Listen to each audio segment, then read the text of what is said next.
अस्सलाम वालेकुम everyone, this is me mister Ibrar Ahmad is here. तो आज जिस टॉपिक से मैं आपको इंट्रोड्यूस करवाने जा रहा हूँ, बेसिकली तो आप इस चीज़ से थोड़ा सा इंट्रोडक्शन पहले रखते होंगे, लेकिन मैं कोशिश करूँगा इसको शॉर्ट वे में आपको थोड़ा सा अपने लिहाज से इसकी एक्सप्लेनेशन दे सकूँ, ताकि अक्सर स्टूडेंट्स जो कि साइकोलॉजी के कोर्स में आते हैं उनको यही नहीं पता होता कि ये सब्जेक्ट है किस चीज़ का, या इसकी बारे में थोड़ा सा वो बेसिक जान नहीं पा रहे होते। अक्सर लोगों को डेफिनेशन पता होती है, लेकिन डेफिनेशन को भी वो समझ नहीं पा रहे होते हैं। मेरी पूरी कोशिश होगी कि आपको बेसिक से लेकर डेफिनेशन अच्छे से समझा सकूं। तो आइए सबसे पहले इसके इंट्रोडक्शन के अंदर जो है हम इसकी डेफिनेशन लिखते हैं, जो कि एपीए के अकॉर्डिंग है। Psychology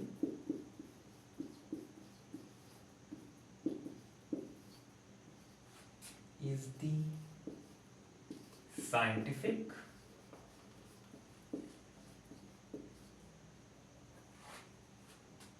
study of mind and behavior। तो देखिए, साइकोलॉजी जो है वो बेसिकली साइंटिफिकली जब हम अपने माइंड का या अपने बिहेवियर को स्टडी करते हैं, उसका मुतालिया करते हैं, उसको हम साइकोलॉजी कहते हैं। अब सवाल ही पैदा होता है, सर ये माइंड क्या चीज़ है और बिहेवियर क्या चीज़ है। सबसे पहले तो माइंड को लेकर हमारे दिमाग में सबसे पहले जो इमेज आएगी वो एक ब्रेन की आएगी। तो दरअसल हमारा माइंड और ब्रेन, माइंड एंड ब्रेन, इनमें एक चीज़ का डिफरेंस है। ब्रेन किसी भी चीज़ की एक कह सकते हैं कि हमारी एक फिजिकली जो है हम जो हमारे माइंड की इमेज है, जो कि हम फिजिकली हम देखते हैं, जिसको हम छू सकते हैं, उसको हम ब्रेन कहते हैं, उसको हम दिमाग कहते हैं। जबकि दूसरी तरफ माइंड है, जिसको हम कहते हैं जहन। एक्चुअली जहन एक तरह का, जैसे कि अगर हम कह सकते हैं माइंड एक कंप्यूटर है, तो इसी तरह जो ब्रेन एक कंप्यूटर है, तो माइंड समझ लीजिए कि एक सॉफ्टवेयर की तरह काम करता है। तो माइंड और ब्रेन का ताल्लुक ऐसे ही है जैसे कि एक सॉफ्टवेयर और एक कंप्यूटर। तो बेसिकली ब्रेन एक फिजिकल चीज़ है। तो अब हम देखते हैं कि हम साइंटिफिकली, यानी कि जब हम माइंड को स्टडी करते हैं, अब यहाँ पर हम देखेंगे इस सॉफ्टवेयर को, इस माइंड में होता क्या है। इस माइंड के अंदर हमारी कोग्निटिव फंक्शनिंग होती है, यानी कि जो कुछ भी हम याद कर रहे होते हैं, या जो कुछ हम रिवाइज कर रहे होते हैं, या जो कुछ भी हम अपना अपने किसी भी तरह का जो बिहेवियर है, उस बिहेवियर के पीछे जो सॉफ्टवेयर काम कर रहा होता है, जो कि हमें मजबूर करता है कि आप स्पेसिफिक टाइप का एक बिहेवियर करें, तो असल में माइंड हम उस चीज़ को कहते हैं। तो देखिए, हमारा ब्रेन जो है वो जो भी फंक्शनिंग कर रहा होता है, हम उसको माइंड कहते हैं। तो माइंड की डेफिनेशन मैं अपने लिहाज से लिखूंगा, mind means functioning of brain. अब सवाल ही पैदा होता है कि ठीक है, मैं माइंड के पास चल गया कि माइंड क्या चीज़ है, बिहेवियर क्या आ जाता है।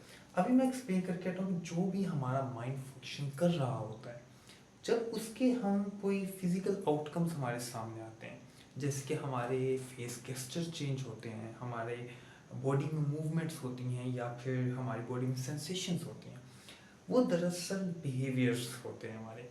एग्जाम्पल देते हैं कि अगर मैं आपके सामने एक न्यूज़ पढ़ूँ, उस न्यूज़ को सुनकर अलग अलग तरह के स्टूडेंट्स के बिहेवियर होंगे। कुछ लोग इस चीज़ में इंटरेस्ट नहीं लगेंगे, कुछ लोगों को ये चीज़ बोरिंग लगेगी, तो कुछ लोग जो हैं वो इस पर काफ़ी सरप्राइज होंगे, कुछ लोगों को ये चीज़ वर्ड लगेगी, और हर लिहाज से एक स्टूडेंट अपने लिहाज से इसको देखेगा। तो हमारे फेस के ऊपर जो अलग अलग तरह के गेस्चर्स आते हैं, अलग अलग तरह के एक्सप्रेशंस आते हैं, वो बेसिकली हमारे फंक्शन होते हैं। मैं एक और एग्जांपल देता हूँ कि अब आप रास्ते में कहीं जा रहे हैं, और जानो कोई खूनोख्वार जानवर या कोई कह सकते हैं कि कोई डॉग ही कह सकते हैं कि आपके पीछे लग जाता है। उस डॉग के पीछे लगने के बाद जब आप भागते हैं, आप आपने कभी इस चीज़ के ऊपर फोकस किया कि आप क्यों भागते हैं और किस तरह से भागना स्टार्ट होता है? असल में हमारा जो ब्रेन है, हमारा ब्रेन हमारी आइज़ के साथ कनेक्ट होता है। जैसे ही हमारी आइज़ जो हैं वो ये सेंसेशन हमारे ब्रेन तक लेके जाती हैं, तो ब्रेन के का जो सॉफ्टवेयर है यानी कि हमारा माइंड फ़ौरन डिसाइड करता है कि यहाँ से हमें भागना है, तो जल्दी से टांगों के अंदर हमें एनर्जी को बढ़ाना है, बॉडी के अंदर ऑक्सीजन लेवल को थोड़ा सा इंक्रीज करना है ताकि ज़्यादा एनर्जी मिले और उसके नतीजे के अंदर हम भाग सकें। तो फ़ौरन माइंड से मैसेज जाएगा। इवन के in some cases just like in emergency cases जो है वो हमारा स्पाइनल कॉर्ड ब्रेन का काम कर रहा होता है, लेकिन when it comes to our normal stage, हमारा नॉर्मल रूटीन के जो भी जितने भी काम होते हैं उसमें हमारा माइंड ही काम कर रहा होता है। तो माइंड को फ़ौरन मैसेज आता है, माइंड उसके फ़ौरन बाद यानी कि रिएक्ट करने को कोई चीज़ कहता है, एंड देन हम उसके ऊपर कोई कुछ ना कुछ रिस्पॉन्स करते हैं। हमारे सामने कोई बुरी खबर आई, अच्छी खबर आई, हमारे माइंड ने फ़ौरन उस सिचुएशन के लिहाज से रिएक्ट करना होता है। अब साइकोलॉजी का यहाँ पे रोल क्या है? साइकोलॉजी इस सारे सिनेरियो को स्टडी करती है कि ये बिहेवियर्स क्यों बनते हैं, किस तरह से बनते हैं और इसके पीछे माइंड किस तरह से काम कर रहा होता है। तो बेसिकली आज जब साइकोलॉजी फिलॉसफी का एक पार्ट हुआ करता था, तब माइंड को एक some kind of metamorphic thing के तौर पर ही देखा जाता था। उसके बारे में इतना डीपली साइंटिफिकली स्टडी नहीं किया जाता था। लेकिन 1879 में, जिसकी हिस्ट्री ऑफ साइकोलॉजी के अंदर मैं डिटेल भी शेयर करूँगा, तो 1879 के अंदर विलियम वॉन्ट ने इस चीज़ को पूरी डिटेल से स्टडी किया। एंड देन आफ्टर जब साइकोलॉजिस्ट के बाद डिफरेंट पर्सपेक्टिव्स हमारे सामने आए, बिहेवियरिज्म आया हमारे सामने, functionalism, structuralism, and there are lots of psychological perspective that comes out, जिसके नतीजे के अंदर साइकोलॉजी को scientific study of mind and behaviour का नाम दिया गया। तो ये है एक शॉर्ट सा इंट्रोडक्शन जिसके अंदर हमने ये देखा कि साइकोलॉजी को scientific study of mind and behaviour क्यों कहा जाता है। उम्मीद करता हूँ कि आपको ये टॉपिक अच्छे से समझ आ गया होगा। जितने भी आपके क्वेश्चंस होंगे आप कमेंट सेक्शन में मुझसे पूछ सकते हैं। अपना ढेर सारा ख्याल रखिएगा, दुआओं में याद रखिएगा।